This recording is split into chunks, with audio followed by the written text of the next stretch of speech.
O ministro da Fazenda, Fernando Haddad, entregou hoje ao Congresso a proposta para a regulamentação da reforma tributária. O projeto trata das regras de operação dos novos tributos e trata da transição do atual regime para aquele que entra em vigor a partir de 2026. As informações ao vivo com nossa repórter Luciana Amaral. Boa noite, Luciana. Boa noite, William. Boa noite a todos que nos acompanham aqui no WW. Olha, William, de início você estava certo, viu? Realmente são cerca de 300 páginas e cerca de 500 artigos nesse primeiro projeto da regulamentação da reforma tributária. Projeto esse que o ministro da Fazenda, Fernando Haddad, fez questão de entregar pessoalmente aos presidentes do Senado, Rodrigo Pacheco, e da Câmara, Arthur Lira. Primeiro, o Haddad veio aqui para a Câmara dos Deputados, se reuniu com Lira, com líderes partidários também, fez toda uma reunião ali para a entrega oficialmente em mãos desse projeto. Depois, o Haddad seguiu para a residência oficial do Senado, onde ele se encontrou com o Rodrigo Pacheco. Então, está entregue este primeiro projeto da regulamentação da reforma tributária. E eu falo primeiro porque vai vir aí um segundo projeto também da regulamentação. Esse restante aí da regulamentação, segundo o ministro Fernando Haddad, deve ser entregue em umas 2, 3 semanas. O certo é que fica para depois do feriado de 1º de maio. O próprio ministro Haddad disse, porém, que o grosso da regulamentação já está neste texto que foi entregue hoje ao Congresso Nacional. Esse primeiro texto, ele detalha, por exemplo, as características do IVA, o imposto sobre o valor agregado a ser implementado, então, por essa reforma. Também trata dos mecanismos do cashback, aquela devolução de parte dos impostos para as famílias de baixa renda e também da cesta básica com produtos com alíquota reduzida. O Haddad se mostrou bem otimista, conversou com a imprensa e também quem falou foi o secretário extraordinário do Ministério da Fazenda para a reforma tributária, o Bernard Api. Ele falou um pouquinho da questão técnica e também da expectativa, estimativa das alíquotas. Vamos conferir. A estimativa é muito próxima do que tinha antes.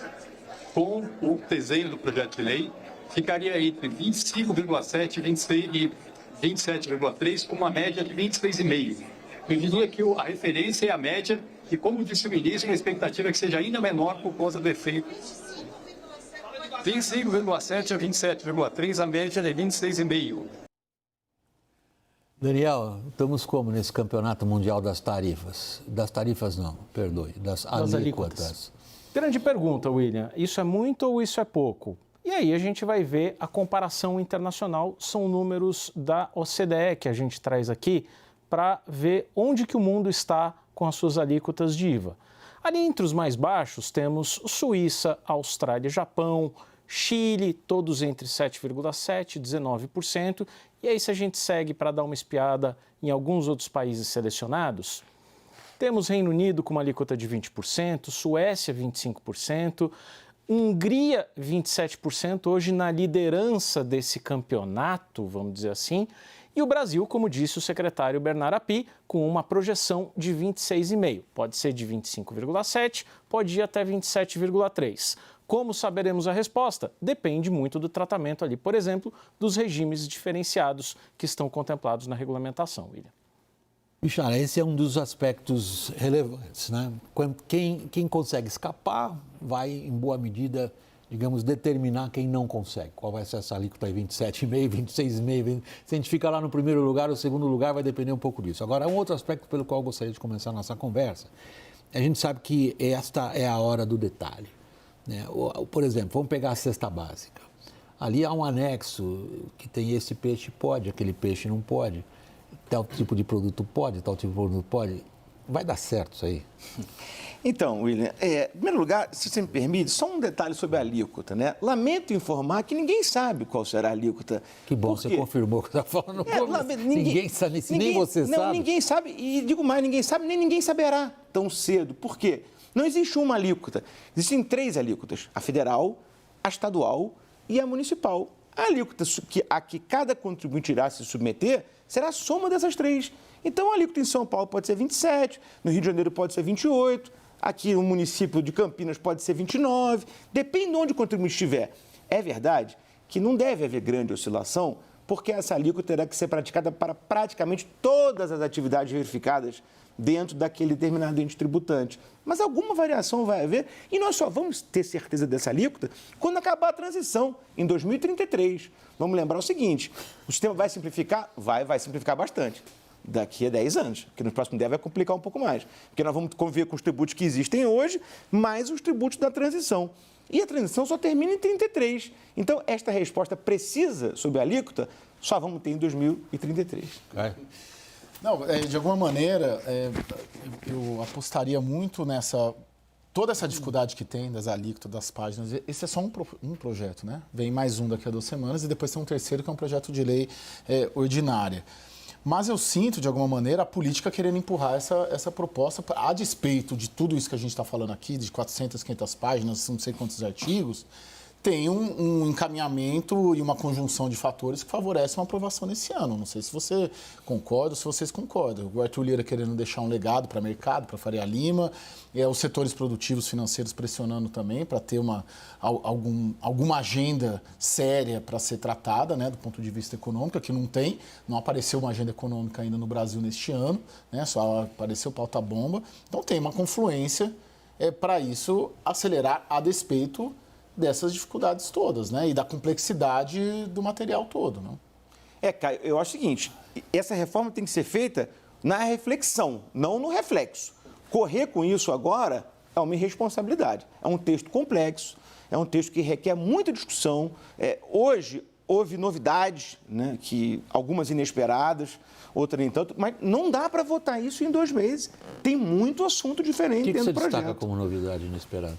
Vou te dar um exemplo, William, para o seletivo, né, que foi apelidado do imposto sobre pecado, né? Então, o seletivo nós temos a incidência prevista sobre os chamados suspeitos de sempre, né? Cigarro, bebida, etc. Só que aí hoje ela vem sobre veículos, bebidas açucaradas... Veículos? Veículos, embarcações, aeronaves e bens minerais extraídos.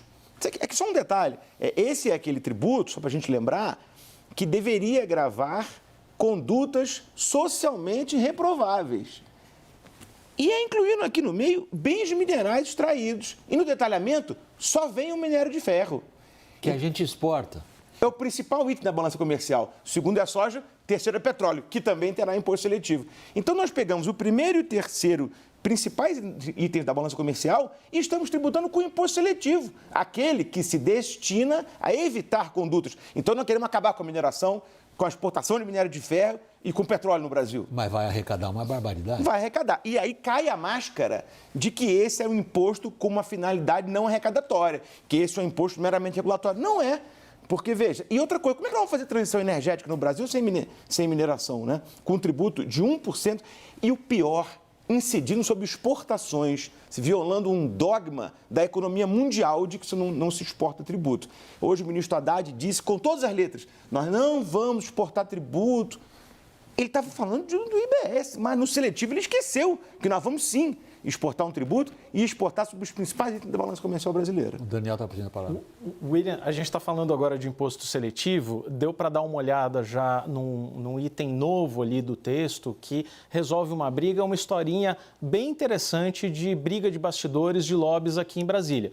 O imposto seletivo tem entre os seus alvos bebidas alcoólicas. Supostamente é tudo aquilo que faz mal à saúde ou causa dano ao meio ambiente. Bebidas alcoólicas estão ali na lista. Aí havia uma grande briga aqui de lobbies em Brasília, que era entre a indústria da cerveja e dos destilados. Cachaça, por exemplo. De verdade, fabricantes de cachaça, porque queriam a mesma tributação da cerveja. O que acabou saindo nesse texto? Obviamente pode mudar lá na tramitação no Congresso. O imposto seletivo será aplicado de acordo com o teor alcoólico da bebida. Portanto, quem venceu a briga, pelo menos por enquanto, foi o pessoal das cervejas. Agora, Bichara, você não vê, de alguma maneira, uma reforma como essa podendo gerar voto para o governo, para o Lula? Porque essa foi a orientação que o Lula deu para o Haddad e para o API na reunião no Palácio do Planalto na segunda-feira. Né? Coerência com as políticas sociais, com as políticas públicas e benefício, de alguma maneira, para os pobres, né? Para as camadas mais baixas. Isso aí pode virar ativo eleitoral de alguma maneira ou nesse tramitar todo pode ter um efeito reverso para o governo? Cara, eu vou te responder dando um exemplo. A questão do cashback, né, que foi muito discutida. O cashback é uma ideia muito boa. Quer dizer, sempre que um benefício puder ser financeiro, ele é melhor do que um benefício tributário. Porque você dirige aquele benefício, aquele subsídio, a rol de hipossuficientes que merecem aquele benefício, não a todo mundo, né? Aí saiu o cashback. Como é que ele saiu o cashback hoje? 100% para gás de cozinha, 100% do IBS, 20% do IBS. Energia elétrica, água e esgoto, 50% da CBS, 20% do IBS. Outros, 20% de IBS. O que eu quero dizer com isso? Vamos pegar um exemplo. Carne, tratamento, né?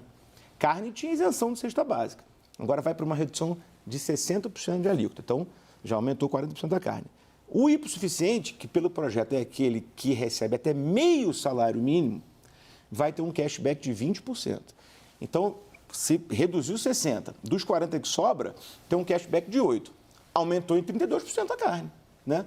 Aí, já que você perguntou de política, não temos como esquecer da promessa do presidente, que ele disse que ia ter picanha e cerveja gelada para o povo, né? Vai aumentar a carne, a cerveja e a luz também. A cerveja, pelo menos, pelo jeito, segurar. Vai aumentar tudo. Agora, o que me deixa mais perplexo aqui é o seguinte, no caso de energia elétrica e, por exemplo, esgoto, água e esgoto, é só não cobrar do hipossuficiente. É evidente que, de maneira tecnológica, você tem como não compelir aquele sujeito de baixa renda a pagar um tributo para receber de volta 25 dias depois. É muito mais fácil não cobrar.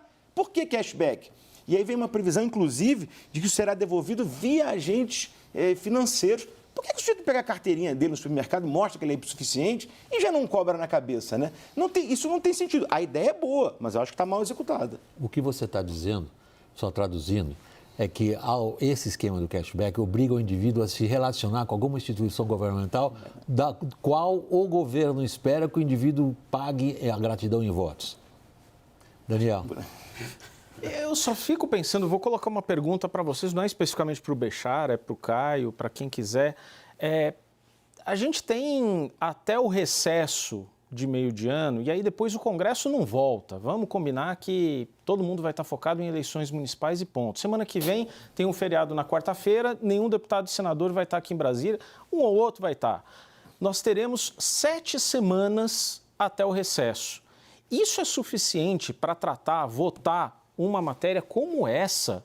Ou, na correria, isso não vai dar mais poder ainda para quem tem um lobby bem feito, para quem tem capacidade de mobilização e de convencimento dos parlamentares? Daniel, você está sentado aí na fonte da notícia. A pergunta está fazendo para você mesmo. Por favor, responda. Como é que você quer que eu, daqui de São Paulo, responda o que você está fazendo aí em Brasília? Então, a tua pergunta é o seguinte: dá tempo para provar uma coisa sensata? Ou nessas 7 semanas a correria vai beneficiar aqueles que sabem se organizar nesse tipo de situação? Então, Daniel, por favor, devolva a pergunta. Eu estou fazendo quase aqui uma pergunta retórica que já tem a resposta implícita. E eu acho que mais ainda, William, o que aconteceu é que a gente já tem 16 projetos de lei que foram apresentados antes deste projeto agora do governo por frentes parlamentares. Frentes parlamentares, mas no final das contas, vamos tirar essa carapuça aí, são lobbies organizados, setores econômicos, legitimamente, inclusive, defendendo seus interesses, que se fazem representar por frentes parlamentares e protocolam um projeto. Me parece que com um tempo tão escasso de debates e que com projetos já apresentados e frentes parlamentares já organizadas de uma forma como nunca se organizaram em nenhuma outra votação que eu tenha visto, o poder de influência vai ser muito grande. Daniel, tudo bem. Eu só queria fazer uma ponderação aqui, que é o seguinte: os grupos de trabalho que definiram as legislações não tiveram a participação dos contribuintes. Você só tinha gente do fisco. Então, agora, eu acho que nada mais razoável do que os contribuintes se organizarem e irem para o Congresso demonstrar seus pontos.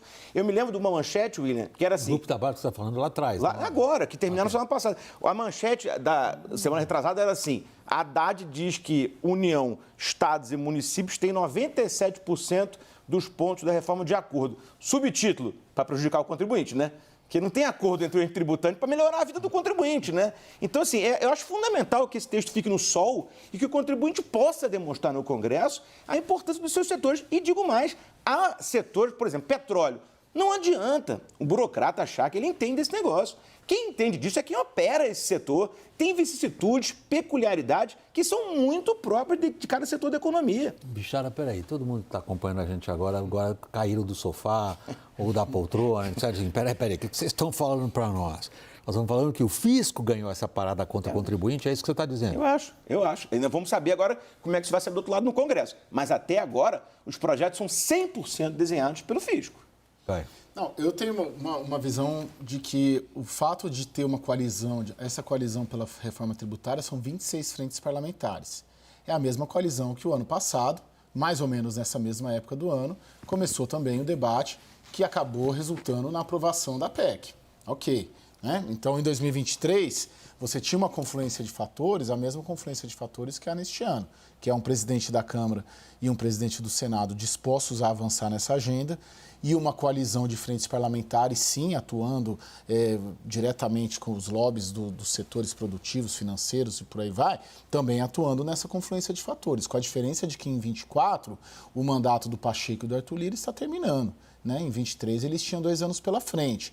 É difícil, é quase impossível, num sistema como hoje, numa polarização, para ficar no clichê como hoje, você ter projetos consensuais dentro do Congresso Nacional. Não, tudo bem. Esse é um projeto consensual. Não, divergência vai ter, mas teve ano passado. Mas não é de também. divergências que o Bichara estava falando. O Bichara estava falando exatamente no ponto que o Daniel e você levantaram. Quer dizer, quando a gente considera hoje a atuação política das frentes parlamentares, a gente nota no sistema brasileiro uma modificação importante. Elas, na prática, substituíram a bancada, substituíram o líder de bancada, substituíram os partidos, substituíram até as federações de partidos, e aí se desloca o eixo, digamos, das decisões políticas para grupos heterogêneos organizados em torno de questões específicas. E aí o ponto que o Bichara levantou foi o seguinte: nessas questões específicas é o fisco que está dando as cartas. Então, em que medida, pergunta para você, repórter político, essas frentes parlamentares são capazes de compensar isso que o Bichara descreveu, o fisco em cima do contribuinte? As frentes parlamentares, no meu pensar, elas têm mais influência no Congresso Nacional do que no Executivo. Daniel. E isso está muito claro para o governo nas falas e nas declarações de que a forma como foi encaminhado esse primeiro projeto, ela dá opções ao Congresso Nacional, e o seu ouvido da equipe econômica ontem, é para o Congresso Nacional fazer as opções, as entradas e retiradas. Não necessariamente o projeto vai ser a versão final do que vai ser aprovado. Então, um detalhe importante aí, Caio. Esses projetos foram todos despachados para as comissões na Câmara. O do governo não vai para o fast track do plenário, como nós vimos outra vez, inclusive na PEC, logo da CCJ. Se for, os projetos das frentes, infelizmente, vão apodrecer nas comissões. Mas olha, tem projeto ali, acho que se não estou enganado, são 16 projetos já apresentados que se anteciparam ao governo. Muito bem, você tem projeto ali para tudo quanto é gosto. Imposto seletivo, reequilíbrio de contratos de concessões que podem ser tributadas, cesta básica. E vamos nos deter sobre cesta básica, por exemplo, que é um tema absolutamente importante, afeta o preço dos alimentos. O projeto foi apresentado por Pedro Lupion. Pedro Lupion, presidente da Frente Parlamentar da Agropecuária. Mais de 300 deputados, amplo apoio. Pode afetar o preço dos alimentos, então tem a simpatia de todos os deputados que vão vender ali como algo positivo para o cidadão comum. Me parece que tende a sair muito mais com a cara do que quer a frente parlamentar, os deputados, do que o que quer o governo. Não que necessariamente seja excludente, mas acho que quem vai ditar ali as regras vão ser os deputados. Eu torço muito para que o Daniel esteja certo, até porque eu acho que um projeto debatido no Congresso provavelmente é mais razoável do que o que venha do Poder Executivo. Agora, precisa lembrar que na PEC não foi bem o que aconteceu, né?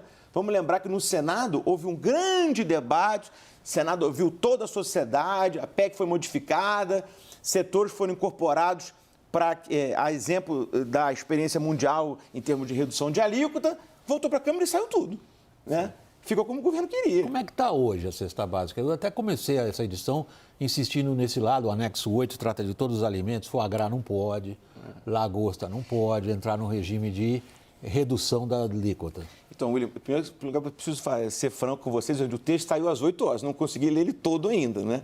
Mas o seguinte, o que a gente já viu lá é que há, em cesta básica, a redução de 60% para alguns alimentos e alíquota zero para outros. Na alíquota zero, a única proteína é ovo.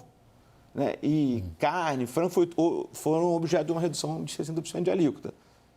Como é que fica, por exemplo, prestadores de serviço? Eu estou dizendo isso porque há um grande capítulo no anexo que trata exatamente a discussão que a gente viu sobre o PERSE nos últimos dias na Câmara, que é um setor de eventos que é muito amplo, um grande setor de serviços, com muito emprego. Parece que serão beneficiados ou, na verdade, não? O prestador de serviço, William, está morto. Porque é o seguinte, hoje o ministro deu uma declaração falou, no Congresso, falou, não, a alíquota média é 34%. Ele contou metade da história só. 34% é de um contribuinte que hoje paga ICMS e PIS/COFINS não cumulativo. Um contribuinte pequeno, que esteja submetido ao lucro presumido, paga 8,65% de tributo sobre o consumo. Vai para 27%.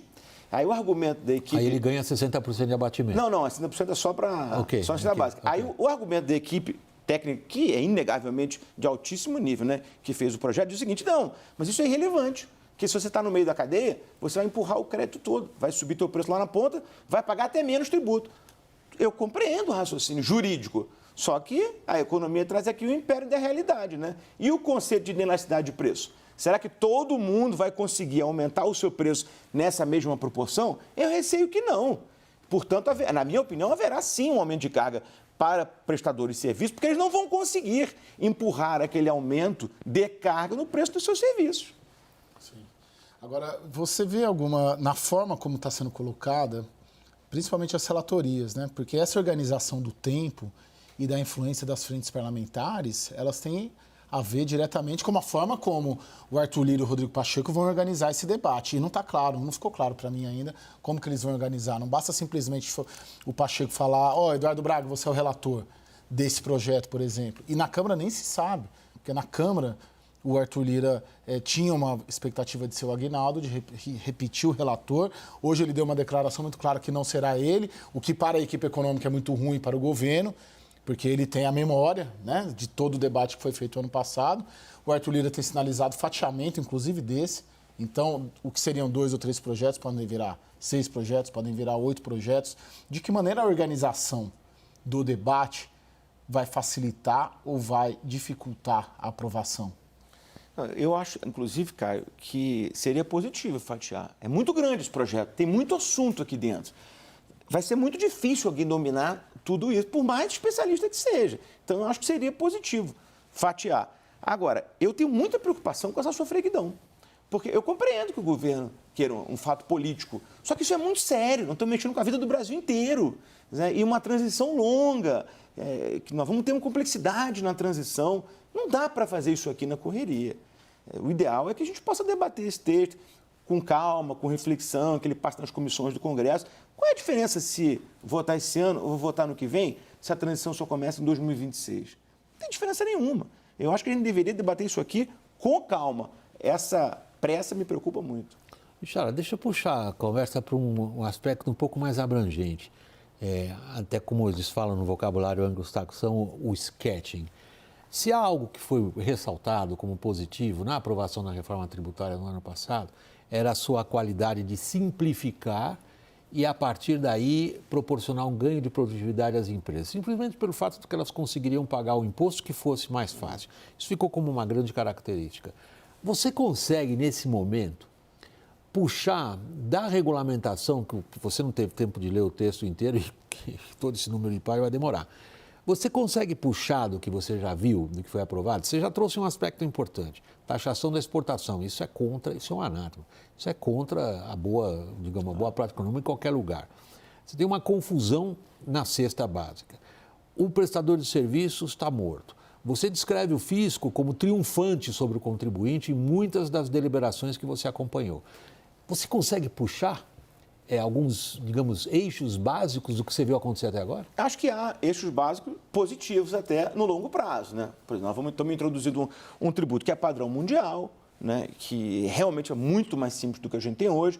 Eu acho que o projeto, na teoria, é bom. Nós vamos simplificar, vamos acabar com a discussão do que é bem, o que é mercadoria, o creditamento passa a ser amplo. Acho que é um bom projeto. Agora, o que me parece é que para aprovar o seu eixo positivo, que é o eixo do IVA, nós tivemos que pagar um preço político muito grande. E junto com isso veio seletivo de extração, tributação de exportações, contribuições estaduais que os estados vão poder cobrar até 2043, o IPI que ia acabar não vai acabar mais para quem competiu com Zona Franca. Então, eu acho que se pagou um preço político muito grande. Mas aí você está levantando o seguinte ponto: em que medida o preço político compensa o benefício? No sentido negativo. Ele elimina o lado positivo. Eu acho que elimina o lado positivo. Eu ainda sou um otimista, acho que no longo prazo vai ser bom para o país. Mas o custo político desses penduricados que vieram, não alusivos ao IVA, ao eixo fundamental do tributo, ficou muito ruim. Mas isso tudo tem debate e espaço para tirar e colocar também. Mais ou menos, Caio, porque isso vem endereçado na PEC. A lei agora está só cumprindo aquela missão que a Constituição comandou. Então, o espaço de manobra agora é muito pequeno. Ô, Bixara, quando você ouve projeções do governo, Bernardo Api costuma dizer que diversos estudos apontam uma injeção ali, uma possibilidade de que o PIB possa crescer no médio prazo até 20% com a reforma tributária. Você consegue enxergar isso pelo que veio, tanto na PEC quanto pelo que vem na regulamentação? Daniel, eu não consigo, mas aí eu prefiro acreditar que eu não consigo, porque eu sou um modesto advogado que não compreende economia, entendeu? Mas eu não consigo. Deixa eu bater um pouco mais nesse ponto e trazer você para a questão da carga tributária. A outra, digamos, forte discussão em relação à aprovação da reforma, e que agora a gente vai encontrar em detalhe na regulamentação da reforma, só para as pessoas entenderem que são duas fases, né? Nós estamos agora botando detalhe naquilo que foi aprovado em grosso. Vamos pagar mais ou menos imposto? Eu acho que muitos setores vão pagar mais. E precisamos lembrar, William, que esse é um imposto sobre consumo que tende a agravar exatamente a ponta final consumidora de bens e serviços, né? Então, eu acho que algumas hipóteses hoje supertributadas, por exemplo, telecom, combustível, pode até haver uma neutralidade ou até alguma redução. Agora, o aumento, por exemplo, em serviço é brutal. E o dado que a gente tem disponível é que 70% da economia do Brasil é serviço, né? E vai haver um aumento brutal de tributação. Ainda que a premissa do repasse integral seja verificada, você vai aumentar na ponta final para o consumidor, né? Que você já descreveu como quase impossível, um repasse no setor de serviço. Eu acho. E aí, eu acho que essa promessa de neutralidade, para mim, já largou mal quando a gente vê um tributo desse de 1% gravando exportação de petróleo e minério de ferro, né? Posso só fazer uma colocação aqui, porque a gente está falando do imposto seletivo, que só você aqui um pouco fazer um contraponto aqui com o que o Bixara está levantando sobre a cobrança de imposto seletivo, inclusive sobre exportações, né, bens minerais, petróleo e gás. O que diz ali o argumento do Bernardo Api, já conversando com ele já me ilustrou isso, falou, olha, estamos falando de uma alíquota de 1% sobre o valor do produto, sobre o valor da exportação, por exemplo. A gente pode discutir conceitualmente, mas os parlamentares aprovaram isso na PEC. Em termos de impacto, estamos falando ali, poxa, a CEFEM, que são os royalties da mineração, estamos falando ali de 4%, 5%, 6%. Então, quer dizer, 1% não é algo que quebre a atividade. Royalties de petróleo são muito mais do que isso. Então, se a gente falar sobre 1%, não é nada que impacta tão gravemente a atividade de petróleo, de mineração, como os críticos detratam. Assim. Quer dizer, conceitualmente pode ser um ponto, mas o impacto real seria pequeno, isso segundo o API, tá? Tem razão, Daniel? Então, Daniel, aqui eu discordo do Daniel por duas razões. Em primeiro lugar, vai se cobrar royalties, CEFEM e mais esse tributo, né? Não é que ele seja um substitutivo do royalties da CEFEM. Ele vem em acréscimo.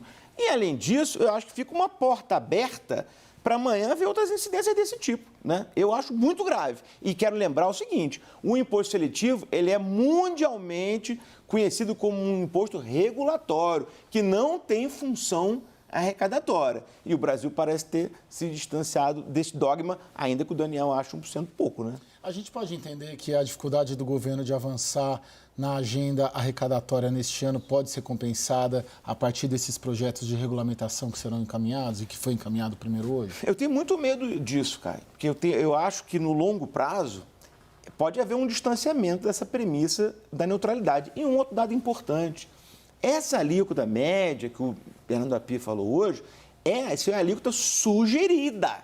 Se amanhã o Estado ou o município quiser aumentar a sua alíquota, ele pode aumentar sem nenhum problema. E a transição na PEC já começou a complicar. Por exemplo, o ISS e o ICMS, que serão extintos, integrarão a base de cálculo do IBS.